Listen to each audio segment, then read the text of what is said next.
Hello അസ്സലാമു welcome back to my channel. അപ്പോൾ ഇന്ന് വന്നിട്ടുള്ളത് നല്ലൊരു അടിപൊളി ബ്രേക്ക്ഫാസ്റ്റിൻ്റെ റെസിപ്പിയും കൊണ്ടാട്ടോ. അപ്പോൾ ഒട്ടുമിക്ക പേർക്കുള്ള ഒരു പ്രശ്നമാണ് വെള്ളയപ്പം റെഡിയാക്കി കഴിഞ്ഞാൽ ശരിയാവുന്നില്ല എന്നുള്ളത്. അപ്പോൾ ആർക്കും ഇനി ടെൻഷൻ വേണ്ട, ഞൊടിയിടയിൽ നമുക്ക് റെഡിയാക്കി എടുക്കാൻ പറ്റിയിട്ടുള്ള നല്ലൊരു അടിപൊളി ബ്രേക്ക്ഫാസ്റ്റ് ആട്ടത്. നമുക്കിതിലേക്ക് ചിക്കൻ കറിയോ ബീഫ് കറിയോ അതല്ല കുറുമക്കറിയോ ഒക്കെ നമുക്കിതിലേക്ക് അടിപൊളി കോംബോ കേട്ടോ. അപ്പോൾ എല്ലാവർക്കും നമ്മുടെ വീഡിയോസ് ഇഷ്ടമാവും. നമ്മുടെ വീഡിയോ ഇഷ്ടമായി കഴിഞ്ഞാൽ ഒന്ന് ലൈക്ക് ചെയ്യുക, ആദ്യമായി കാണുന്നവരാണെങ്കിൽ സബ്സ്ക്രൈബും കൂടെ ചെയ്യട്ടോ. പിന്നെ നിങ്ങളുടെ ഫാമിലിക്കും ഫ്രണ്ട്സിനൊക്കെ നമ്മുടെ വീഡിയോസ് ഒന്ന് ഷെയർ ചെയ്യാനും കൂടെ ശ്രമിക്കുക കേട്ടോ. അപ്പോൾ എങ്ങനെയാണ് ഈ ഒരു ഐറ്റം റെഡിയാക്കി എടുക്കണമെന്ന് കണ്ടു നോക്കിയാലോ. അപ്പോൾ അതിന് മുന്നേ നമ്മുടെ വീഡിയോസ് നിങ്ങളൊന്ന് സ്കിപ്പ് ചെയ്യാതെ കാണാട്ടോ. അപ്പോൾ നമുക്ക് വീഡിയോയിലേക്ക് പോവാം. അപ്പോൾ ഇന്ന് വന്നിട്ടുള്ളത് നല്ലൊരു അടിപൊളി ബ്രേക്ക്ഫാസ്റ്റിൻ്റെ റെസിപ്പിയാണ് നമ്മളിവിടെ റെഡിയാക്കി എടുക്കുന്നത്. അപ്പോൾ അതിന് വേണ്ടിയിട്ട് ഞാനിതാ 250 ml കപ്പിൽ 2 കപ്പ് പച്ചരി നല്ലപോലെ കഴുകി നമ്മൾ ഒരു 6-7 മണിക്കൂറോളം കുതിർത്തി എടുത്തിട്ടുള്ളതാണ് കേട്ടോ. അപ്പോൾ ഞാനിതാ വെള്ളമൊക്കെ നമ്മൾ മാറ്റി എടുത്തിട്ടുണ്ട്. നമ്മളിത് സ്റ്റെയിനറിലേക്ക് മാറ്റി എടുത്തിട്ടില്ല, ഞാനിതിൽ ഒഴിച്ചെടുത്തിട്ടുള്ള വെള്ളം നല്ല പോലെ അങ്ങ് വാർത്തെടുത്തിട്ടുണ്ട്. പിന്നെ നമുക്കിതിലേക്ക് വേണ്ടത് ഒരു 4 പിടി തേങ്ങ എടുത്തിട്ടുണ്ട്. പിന്നെ ഇതാ വൈറ്റ് റൈസ് എടുത്തിട്ടുണ്ട്. റൈസിന് പകരം നിങ്ങൾക്ക് അവിലുണ്ടെങ്കിൽ അവിലെടുക്കാം കേട്ടോ. പിന്നെ നമ്മൾ ചിരകിയെടുക്കാനായിട്ട് പൊട്ടിച്ചെടുത്ത നമ്മുടെ തേങ്ങാ വെള്ളം കൂടെ എടുത്തിട്ടുണ്ട്. പിന്നെ നമുക്കിതിലേക്ക് ഒരല്പം ഈസ്റ്റ് വേണം. അപ്പം നമുക്കിത് മിക്സിയുടെ ജാറിലേക്ക് ഇട്ടിട്ട് നല്ല പോലെ ഒന്ന് അരച്ചെടുക്കാം.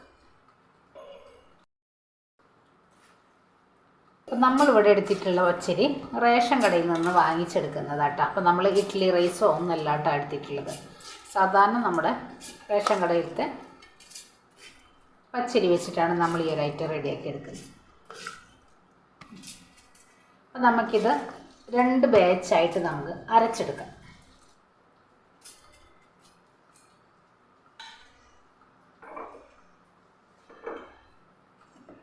ഇനി ഇതിലേക്ക് നമ്മൾ മാറ്റിയെടുത്ത് നമ്മുടെ ഈ ഒരു ചോറ് ചേർത്ത് കൊടുക്കും. ഒരു 4 പിടിയോളം തേങ്ങ എടുത്തിട്ടുണ്ട്, അതേപോലെ തന്നെ ഒരു 4 പിടിയോളം നമ്മൾ ചോറും എടുത്തിട്ടുണ്ട്.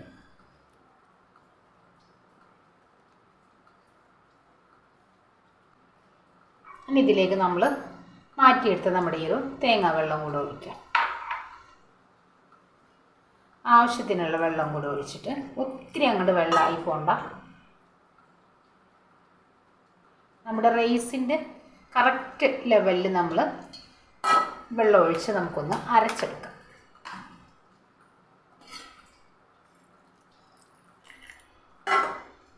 കണ്ടില്ലേ, ഈ ഒരു രീതിക്ക് നമുക്ക് വെള്ളം ഒഴിച്ചിട്ട് ഒന്ന് അരച്ച് നല്ല.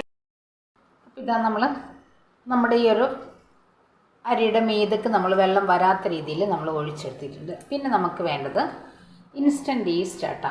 10 രൂപക്ക് നമ്മൾ വാങ്ങിച്ചെടുക്കുന്ന ഈസ്റ്റില്ലേ, അതാണ് നമ്മൾ ചേർത്തിട്ടുള്ളത്. ഞാനിപ്പോൾ ഇവിടെ മുഴുവനായിട്ട് ചേർത്തിട്ടില്ല കേട്ടോ, നമ്മളിത് 2 തവണ ആയിട്ട് ഉപയോഗിച്ചിട്ടുള്ളതാണ്. ഇനി നമുക്കിതൊന്ന് അരച്ചെടുക്കാം. അപ്പോൾ ഇതാ നമ്മൾ അരച്ചെടുത്ത നമ്മുടെ ഈ ഒരു ബാറ്റർ നമുക്കിതിലേക്ക് അങ്ങ് ഒഴിച്ചു കൊടുക്കാം. ഇനി നമുക്ക് അടുത്തതൊന്ന് അരച്ചെടുക്കാം.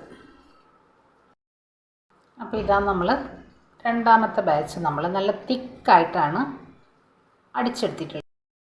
ഇനി ഞാനിതിലേക്ക് ആവശ്യത്തിനുള്ള ഉപ്പും കൂടെ ചേർത്ത് നമുക്ക് കൈവച്ച് നല്ല പോലെ ഒന്ന് മിക്സ് ചെയ്തെടുക്കാം.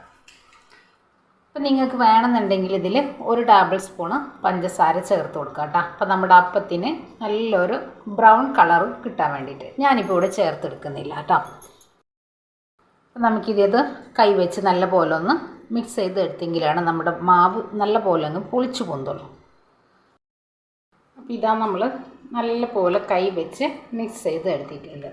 ഇനി നമുക്കിതൊന്ന് മൂടി വെച്ച് നാളെ രാവിലെ നമുക്ക് അപ്പം റെഡിയാക്കി എടുക്കാം.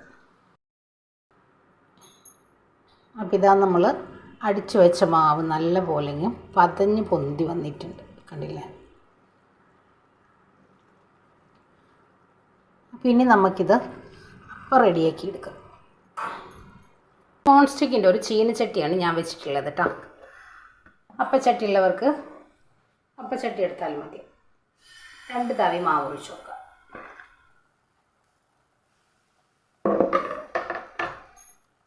ചുറ്റിച്ചങ്ങെടുക്കാം. ഇതൊന്ന് മൂടി വെക്കാം. എടുത്തു മാറ്റാം.